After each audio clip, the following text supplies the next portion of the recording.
Well, in the meantime, the White House is celebrating as it enters its first week past impeachment. The Senate acquitted President Trump of all charges Wednesday, and the president delivered official remarks on his acquittal from the White House Thursday. Our chief White House correspondent, Rion, has more on that.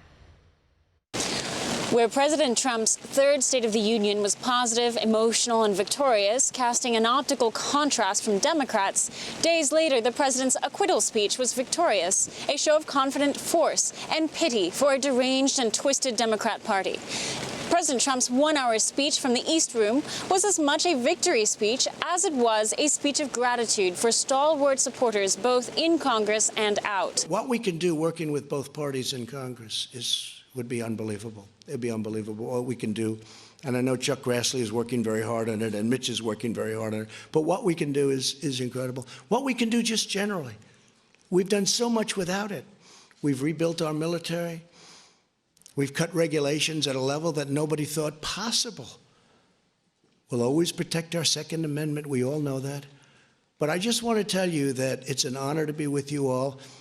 I want to apologize to my family for having them have to go through a phony, rotten deal by some very evil and sick people. The speech was forecast to be aggressive with tones of vindication and calls for justice. But President Trump ultimately seemed to be casting upon Democrats a tone of removed pity and sadness that the American people had been so subjected to their madness. Fortunately, for all of us here today and for our country, we had transcripts. Indeed, the optics for the Democrat Party at the conclusion of their impeachment travails have not been good, showing themselves dour and tantrum-prone. To their actions, President Trump cast Nancy Pelosi and Adam Schiff in no uncertain terms. Adam Schiff is a vicious, horrible person.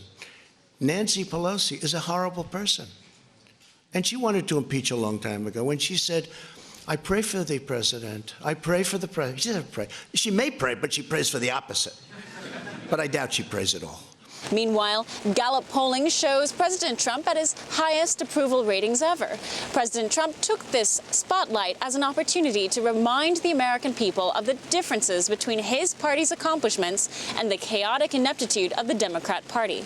They can't count some simple votes, and yet they want to take over your health care system. These people have gone stone cold crazy. But I've beaten them all my life, and I'll beat them again if I have to. President Trump seemed to show little confidence that the Democrats could ever be future allies. And if their blind obsession to take down his administration or their inability to count votes are any indication of their collective governing minds, President Trump seemed to express confidence that the American people would turn Republican Kevin McCarthy's title from minority leader to majority leader come November 2020. Rion, One American News, the White House. Want to see more videos like this? Click on the link below and subscribe to One American News on YouTube. And call your cable provider and kindly demand that One American News is added to your lineup. Call and subscribe today.